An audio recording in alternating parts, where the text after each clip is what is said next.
So earlier I made 2 videos in a row where I didn't kill anything, and now I am tired of it.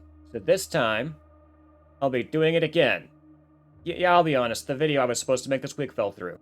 And the first idea I had for a fallback was, can you go stealth Payday 3 without any perks or equipment? Rules are simple, but not easy. Go stealth means no one can see me commit any crimes, I can't cause a search, can't take any hostages or kill anyone. Again. And I also can't use lures or the bag trick. I will need to complete all stealthable heists in Ghost Stealth, with 0 perks unlocked, heavy armor equipped, unsuppressed weapons, and with frag grenades and sentry turrets as my equipment. Those last few don't really make a difference, I just thought they were apt. Let's start with No Rest for the Wicked. Usually this map doesn't give me any trouble, but this challenge actually ramps things up quite a bit. First off, without Grifter, it's a lot harder to get to the private areas on the first and second floors undetected by cameras. No Grifter also means I'll have to wait for the perfect opportunity to perform certain actions to avoid being seen by any employees. And to top it all off, there's a camera that always spawns just outside the vault area, somewhere I'll be spending a lot of time while trying to force the code. But enough crying about the self-imposed rules. Let's actually get started on the mission. My first attempt started surprisingly well. I made it to the second floor and got into the power room relatively painlessly. But I did get caught on my way down. I decided to use this to my advantage by opening the lobby side door instead of the inner one, hoping it would make hiding from the employee who comes around and you fail codes easier. Then I immediately forgot this plan and opened the employee side door too. Classic ADHD moment. This was the point where I realized just how much this challenge is going to suck on this map. The camera is only able to see me when changing positions, but it does that often enough that forcing the code is going to take forever. Especially when I immediately forgot to hide from the employee and lose the run just 2 codes in. Classic ADHD moment. My second run immediately gave me more trouble when I got caught by a guard before even making it to the stairs. Then again, soon after getting to the second floor. I was hoping if the guard looked this way that he'd be so distracted by the beauty of the American flag that he'd overlook me entirely. But this man overcame his patriotism in the name of wearing away at my patience even more. I tried to stall him by hitting him in the face with the door and running past while he was distracted, but this man's laser focus screwed me over once again and he caught me immediately. It was worth a try, I guess. Or maybe not, actually. In hindsight, this wasn't a great plan. I tailed him back upstairs and looped around to try to get to the power room, but managed to get caught by a camera. I thought I could use this to my advantage, since I knew the guard would wander over there, and I figured I'd have time to open the power room and start the hack before he got suspicious and called for a search. But once again, this man's unshakable dedication to fucking me over won out, and I lost the run. On my third run, I felt like a super spy when I slipped past the hallway guard while he was spinning in a circle. Then felt like a dumbass when I ran face first into the lead guard in the stairway door. Then the lead guard absolutely outplayed me by breaking his pathfinding and standing directly in the middle of the stairway door for over a minute. This is actually a problem I have pretty commonly with the lead guard, but usually it's in a less inconvenient location. Eventually, I decided to just let him hang out there and go around to the roof. But he outplayed me yet again when he figured out how to walk just in time to catch me on the stairs. I tried to tail him back upstairs, but got caught by the hallway guard pretty much immediately. I tailed him and finally managed to get to the stairs, and this is where I realized I'd forgotten to pick up the QR code. I picked it up and almost managed to get to the door before the lead guard came down to fuck with me again. I tried hiding at the bottom of the stairwell, but completely forgot that this is somewhere the lead guard actually hangs out. Now, ever since I got on antidepressants, I haven't really had much gamer rage, but at this point, I was seething. You can tell because when the lead guard told me to stay out of restricted areas, I shook my head at him instead of my usual nodding. With 1% of my patience remaining, I made it to the second floor, and got caught while hiding in another corner the guards actually walked to. Almost 10 minutes in, I finally made it to the spot where I was on my first attempt in a quarter of that time, and was finally able to input the third code. This time I paid more attention to the hallway, marking the employee I knew would be coming out to check the vault. Or thought I knew. Thankfully, in a slight turn of luck, the code was only the 4th one I tried, so even though I got caught, I now know the code. I'm nearly 2 pages into the script, and I'm only on the first mission. Speedrun time. Caught. Caught. Forgot QR. Keycard. Power room. Caught. 30 seconds waiting to open the door. Canadian cash. 4 entire minutes spent moving bags to the van. I saw a woman and her identically dressed clone hanging out on a couch. No Rest for the Wicked was... well, we've talked enough about it, I think. Let's just move on to wait. We can skip Road Rage. This is the best challenge I've done so far. A bit of context before Dirty Ice. No Rest for the Wicked was recorded before the patch dropped, while everything else we recorded afterwards, although I don't think it had basically any effect on the challenge. I won't waste much time on Dirty Ice, since we all know it can be done ghost pretty easily. I had to spend a lot more time than usual sitting and waiting for things to line up, but that's standard for this run. I only had one failed attempt when I forgot to check for the employee before entering the VIP area, but other than that, it was a smooth ride until I finished securing all the VIP bags. At this point, I realized I'd need to secure merch from the front to get enough money to end the level. Thankfully, this wasn't actually as hard as I expected it to be. I mainly just had to wait for the observe tag to disappear and be careful when choosing what merch to go after. It was a tedious process, but it was also an easy one, and soon I was leaving Dirty Ice with the bare minimum required loot. Rock the Cradle's next, and it's another map I won't spend too much time on. I tried using the additional secure point for the first time, and couldn't manage to get the bags into the vent without the ability to jump. Obviously, it wasn't worth masking up, so in the end the favor was totally useless. I struggled for a while to get the QR code, and took out my accumulated frustration on the director by vigorously shaking my head at her while she smoked a cigarette. It seemed to make her uncomfortable, and she kept avoiding my wrathful gaze.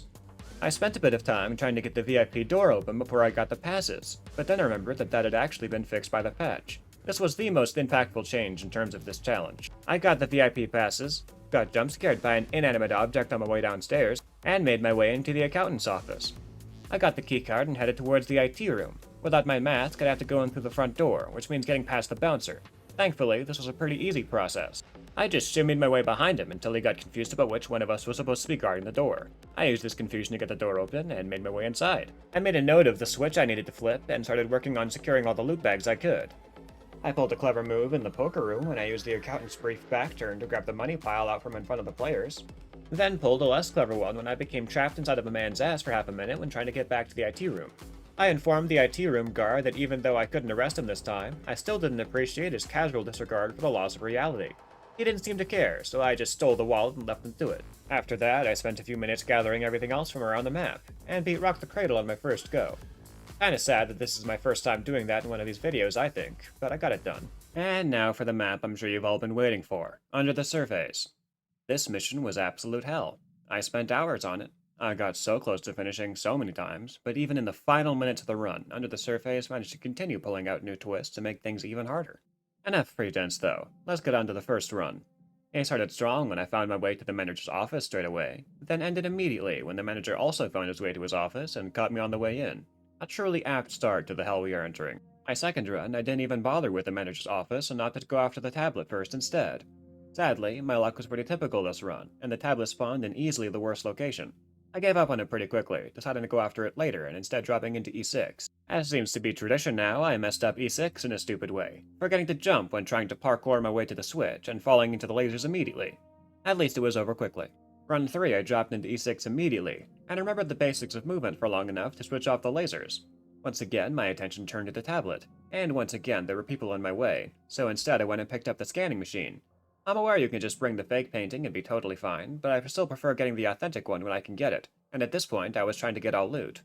Anyways, I lost the run while trying to lockpick a door. Run 4 I ran into the Kirks of the looped up box again, but this time didn't lose the run over it. I spent literal minutes just sitting and waiting for the chance to activate the tablet. Eventually I got tired of this and turned the tablet on while the janitor was right next to it, finally completing the first step of the run.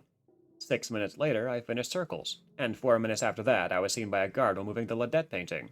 Run 5, I managed to actually secure the Ledette painting, along with the first Vicario one. Then I witnessed the origin of my next biggest rival, Man-Man, and his sidekick, Man-Man. Separate, they may not be much, but with their powers combined, they have the strength and wit of 2 men. They scared me enough that I temporarily gave up on clearing E5. Instead, I moved on to E6, stacking everything up in a pile behind a pillar. Then, when I was across the map, Man-Man, or maybe it was Man-Man, it was hard to tell, found the paintings, and I wasn't able to get back in time to save the run. Truly, their power knows no bounds.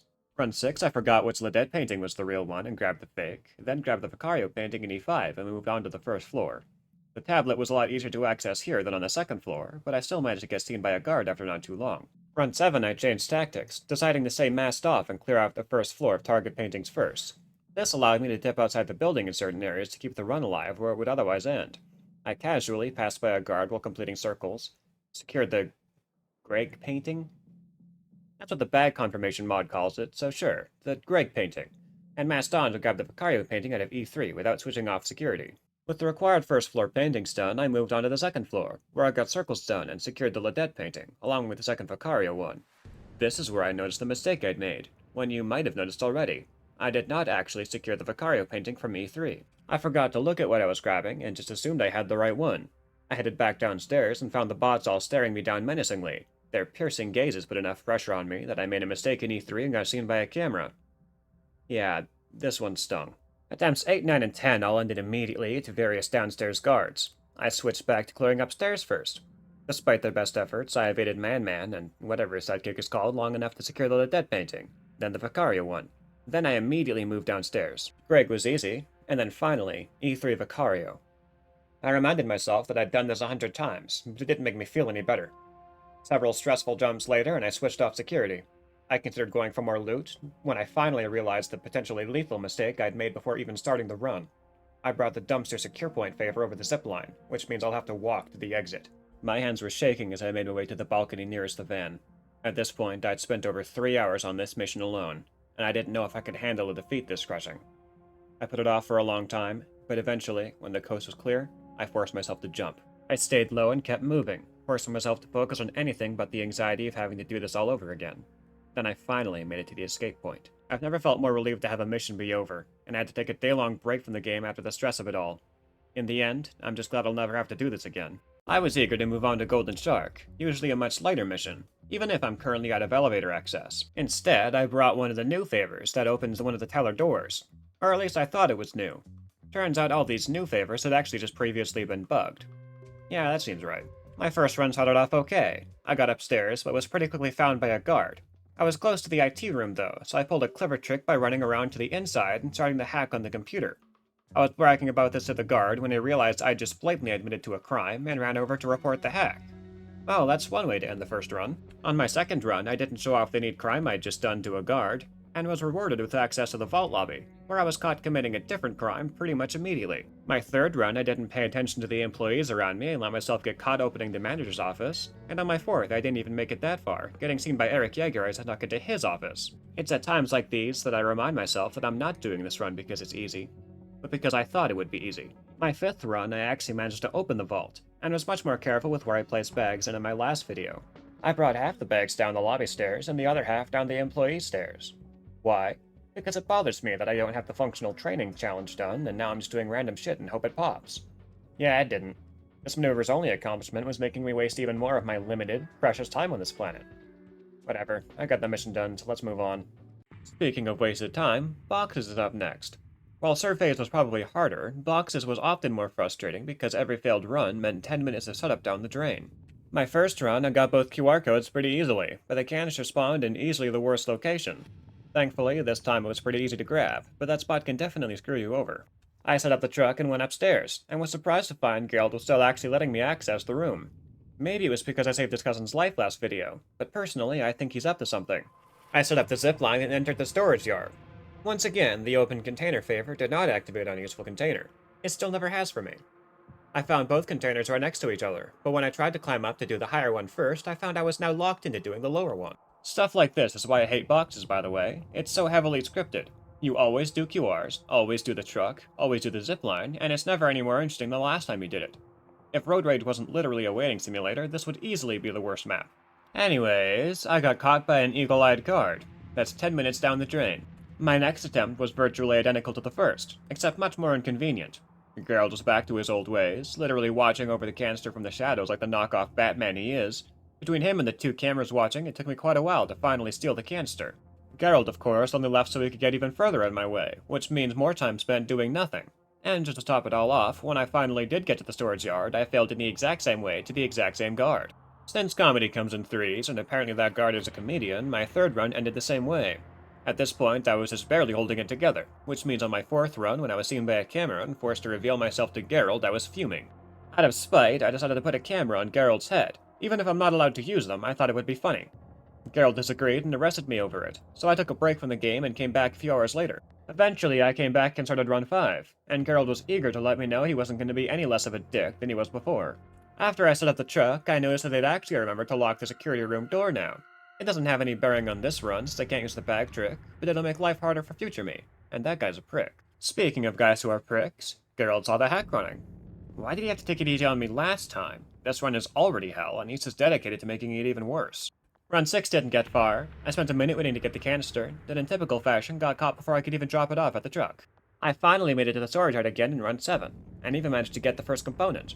Then I immediately had to stop and wait for both timers to run out to avoid being seen by a sieve. By the end of this challenge, I am going to be the embodiment of patience. Eventually, I was allowed to drop off the first component. I had a few close calls while doing circles again, but eventually I got the second component. After a full minute of waiting for a guard to move, I finally made it back to the truck. Also, I did see you all commenting that you can close the doors from the outside, so I did that here. At the very last moment, I almost got detected by a sieve, and I honestly don't know what I would have done had it happened. Guess I'm just glad it didn't, so I can finally move on to touch the sky, where I wasn't expecting too much resistance. Oh, how naive past me was. Isn't that right, Gary?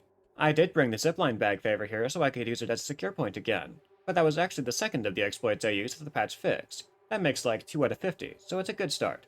I followed the lead guard into the balcony and hacked his phone. I still hate being out here, but I found it's the most reliable place to get it. I then got into the filing room and stole the red keycard.